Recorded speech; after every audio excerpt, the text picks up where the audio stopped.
Pushing for 50,000 subscribers here on GlobeTrotting. If you haven't already, feel free to hit that button, it would really mean a lot.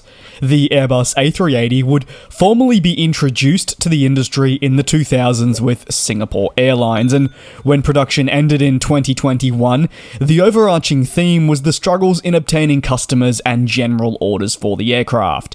However, there were several customers who placed orders for the A380 back in the day, but believe it or not, never had those fulfilled. These were for several reasons, but today the focus is on Kingfisher Airlines, a company no longer in our industry, and one that was an Indian carrier that actually envisaged bringing the A380 to India, a feat that we did not see achieved in the end. In January 2008, Kingfisher Airlines shocked the industry once more by firming up options for 5 more A380s, which was on top of its initial purchase.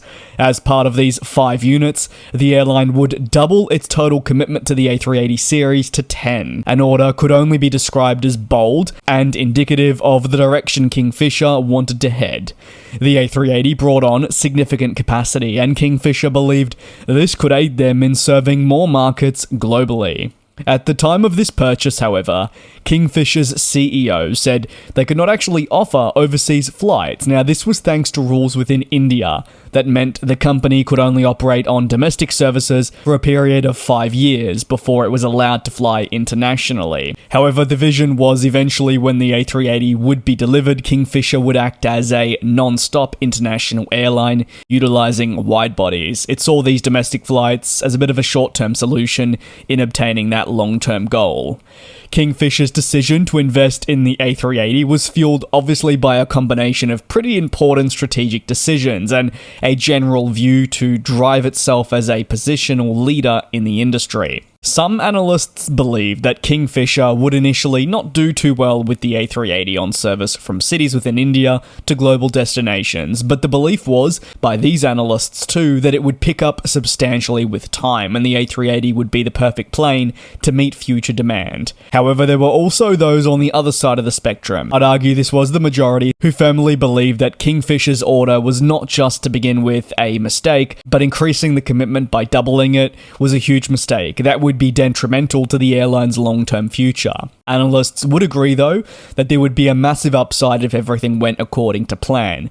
But frankly, if things didn't go right, which it was more inclined to do, the results would be catastrophic to the airline. Frankly, Kingfisher needed to be able to deploy their A380s once delivered on services around the world that would see high traffic. Kingfisher would be forced to fill the A380 on each flight it was offering, which is a task we know that many airlines were incapable of doing, which is why so many either saw the A380 not work for them or opted against it. Additionally, there were concerns in some forums and articles that was focusing more so on the direction that other airlines within India were heading and just how different it was to Kingfisher.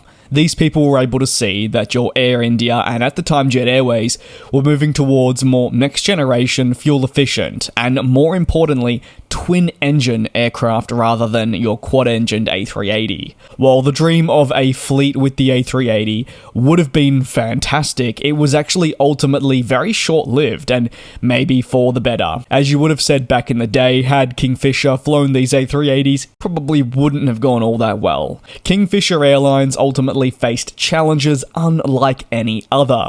From struggles, yes, financially, to operational problems, and then we saw the economic climate hit a bit of a downturn, which impacted them too. The airline needed help with the mounting debts it was facing and the inability to serve its network adequately. Remember, this is all taking place before its master plan can actually be executed in an optimal manner. So, as a result, an order for the A380 that, at least for the airline, promised so much, was becoming more and more questionable. The airline was hopeful of initially acquiring the A380 for the first time in 2011. However, with time and struggles hurting them, it became definitely more apparent that a delivery probably wouldn't take place unless something dramatically changed, and this didn't seem likely either. While the A380 was, yes, a pretty big focus when taking a look at Kingfisher's future back in the 2000s, the airline also had committed to many other Airbus wide-body aircraft. Again, while it was operating domestically, once the 5-year restriction was lifted, the airline wanted to become a major airline in India and offer these international services, and to do so, well, shock horror, it needed wide bodies. These order cancellations were big, but it did ultimately see the A380 headline at all. However, other aircraft were impacted, and not only did it leave Kingfisher in a state where survival seemed pretty unlikely, but the European plane maker, Airbus, were also feeling the effects, with these mass cancellations hurting their aircraft programs, especially for the planes that were already built. Ultimately, the Airbus A380 order from Kingfisher would be another one of those orders that never was, and never will be, of course. It just presents the question of what if? What if so many of these airlines with commitments for aircraft hadn't collapsed, or had actually gone through with them, from Kingfisher to Virgin Atlantic to other customers? Well, there would have undoubtedly been more operators of the type, that is an absolute certainty. Production potentially could have extended longer. But ultimately, I think we would have been sat with the same problem that we had regardless of this, and that was the struggle to really attract new customers towards the latter stages of the 2010s. And what I speak about there is just the ifs, buts, and maybes.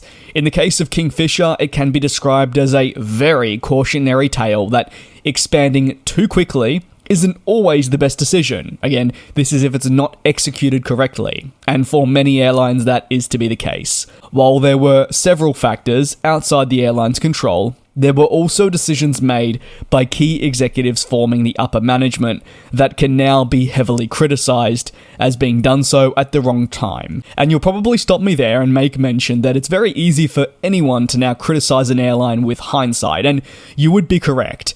But if we take a look back, there were analysts screaming all the way back in the mid-2000s at just how poor these decisions were going to end up, and also just how detrimental they would be to the future of the airline.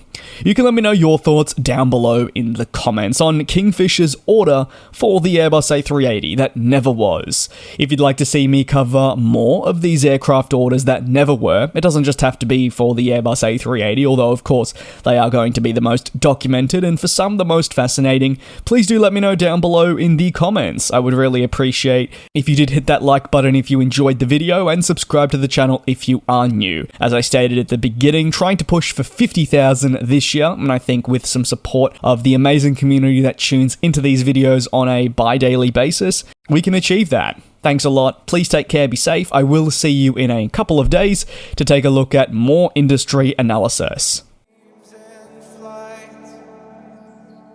And we'll fly.